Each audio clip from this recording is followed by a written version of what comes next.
Welcome back to Hawkeye Skunkworks. I am Joe. Today in the garage we have something that's not a Toyota, a Jeep, or a Ford. It is my dad's Nissan Xterra, and it's about time we do a few things to it. We are going to do something that has never been done before. The cheapest third-gen Toyota 4Runner in the entire country.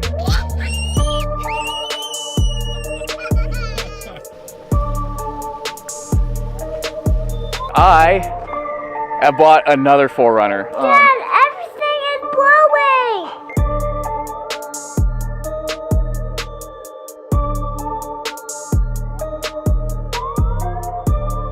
And that, my friends, is one of the greatest parts about being here. I really haven't done any video on this. I haven't done like a driving review. I haven't done a what do I think about it review. Is it broken? Whatever. So I thought we would do that. Also, I thought we would do some things to it that he doesn't know about. And I'm going to post this video while he's on vacation. He's definitely not going to see it. So when I took him and my mom to the airport, he gave me $20 for breakfast because that's what dads do, but I wasn't going to spend $20 on breakfast, let alone at 4 o'clock in the morning. So I decided to buy a couple car parts. We'll talk about those later, but I've also just been doing some tinkering on this, and well, let's hop around and I'll show you what I've been doing. First of all, if we go inside here, I noticed that on this rear view, or this sun visor, it was broken. This was popping out. Now there was a piece of plastic up in here that was broken, but I just undid the cap that covers the screw, undid the screw, took that whole assembly out, and basically the little plastic retaining clip that keeps this arm up in there had broken. So a zip tie fit perfectly around this once it was up in the ceiling, and it is fixed 100%. Walking around to the back, something small, but I noticed that one of his license plate lights was out, so I went ahead and replaced that. Coming to the inside, dirty seats, we're gonna address that. This armrest, the screws holding the hinge were loose. Tighten those up. That is good to go. There was a CD stuck in the CD player, and every time you turn the ignition on, it like tried to read the CD or eject the CD, and you couldn't eject it. So it ticked for like 5 seconds and then stopped. So teeny tiny needle nose pliers got in there, pulled that out. We had a check engine light that was on. We went ahead, I plugged my, actually I think it's still in here. Yep, my Bluetooth OBD2 scanner in. Read that, deleted it. It was for the fuel sending unit, which is an issue that these things have. Apparently there was or is a recall or an extended warranty. I can't find anything definitive out about that. If any of you all know, please drop a comment down below and let me know. We also have a TPMS light on. I went ahead and, oh, you know what, let's turn this car off before we asphyxiate. I went around, the tires were all between 30 and 35. I don't think that is bad enough to cause any problems. Problems as far as turning that light on. So I aired them all up, got online. There's a little hack where you can ground the plug and reset the system. You have to go drive around. It didn't reset. Well, it didn't do anything. Like, it's supposed to flash until it resets itself, and then it will turn off. And then once you park and if you turn the car back on, if your tires are all inflated, you have a bad sensor. Well, the light never stopped flashing, so I don't know if I didn't drive around long enough or whatever. I found another thing where if you hold the odometer button, the reset button, and drive over 16 miles an hour for a certain amount of time, it will clear. I don't know. So we're gonna try and do that. More research I need to do. Again, if you guys know, drop a comment down below. What did I spend that money on for parts. Let me show you. First, before we look at that, you'll notice this bumper has two giant holes in the front of it. They're like, I don't know, 2.5 inch holes. This had a brush guard on it when Dad got it, and it had mounts that went through here and mounted to the chassis. Well, he was not a fan of the brush guard, so that came off, leaving two big holes in the front of the bumper, and I've been trying to figure out a good way to remedy that. This bumper is not fantastic anyway.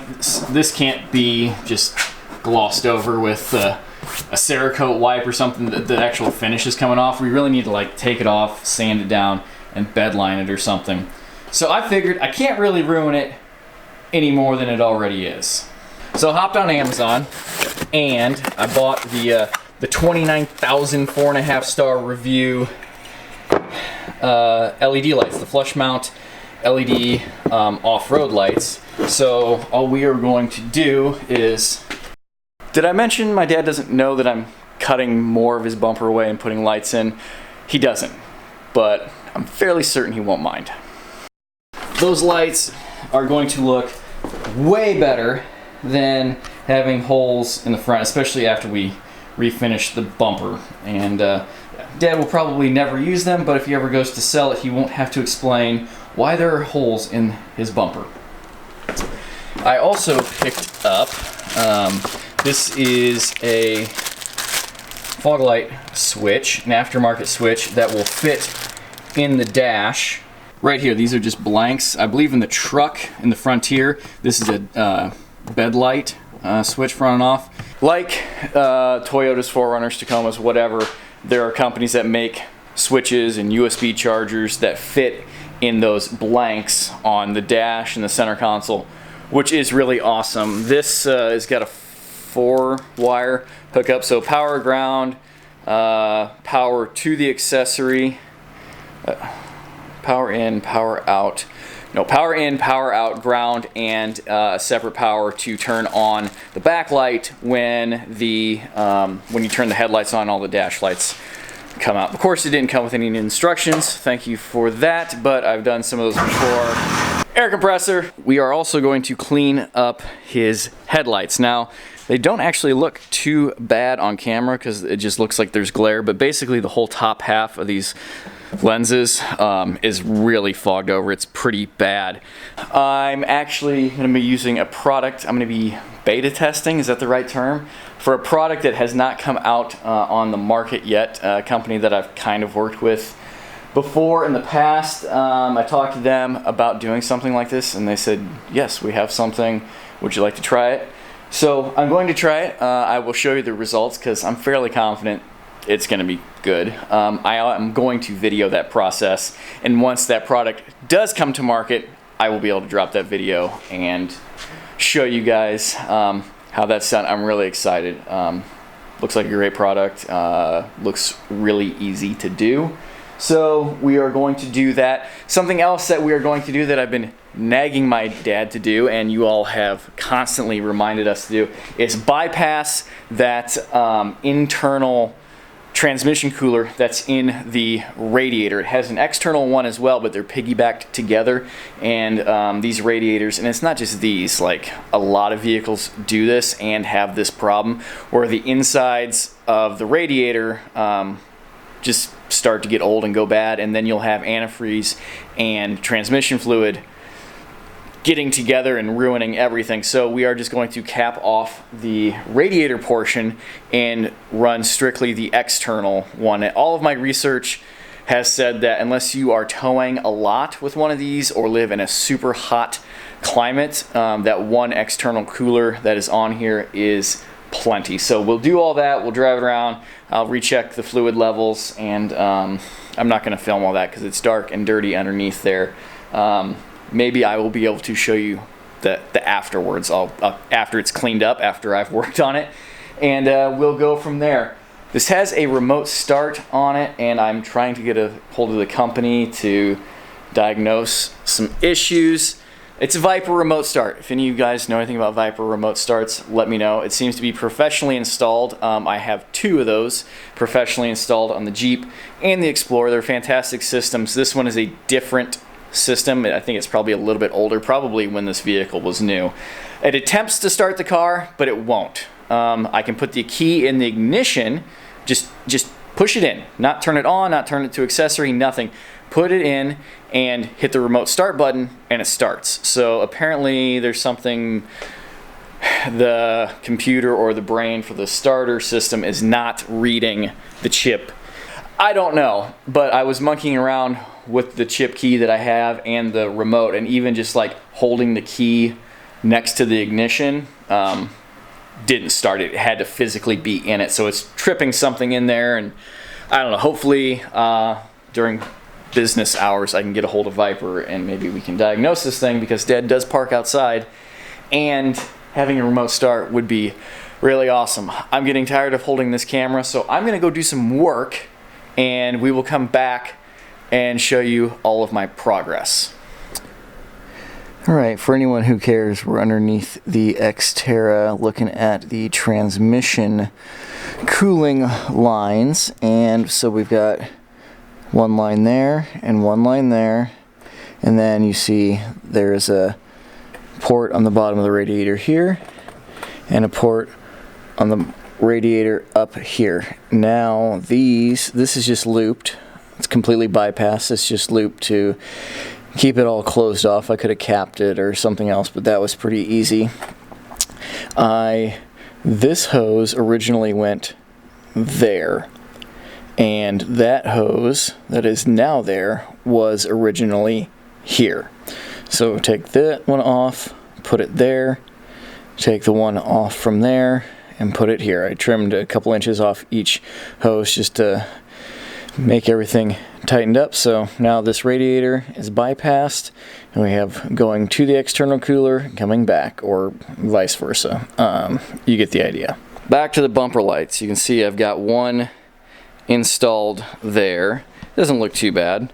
It's kind of difficult to figure out exactly how I wanted to mount it because there's so many different lines and angles, so I just kind of had to do what looked best and full send. I'm not sold on all the chrome and stainless hardware. I may need to get some black hardware, some flush mount hardware instead of these Allen heads that stick out.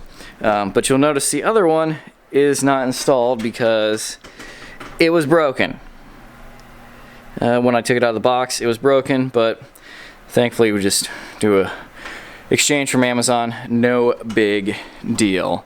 One other thing, while I was poking around, this appears to be a mercury grounding switch, a hood switch, to let something, what I assume is actually the remote start, know that the hood is open in case it's, I don't know, it's an anti-theft thing, so that this should be shut to complete a ground. The screw that was in there was an old nasty self-tapper, so I took that out and cleaned that up. This had been pulled apart and then it was just twisted together and taped. I took that all apart, solder heat shrink and everything, wire loom. Still doesn't work. The remote start still doesn't work, but you know, it is what it is. Alright, I'm going to go ahead and call it a day. Unfortunately, I did not get to the headlights and I did not get to the seats, but the headlights eventually will be their own episode anyway.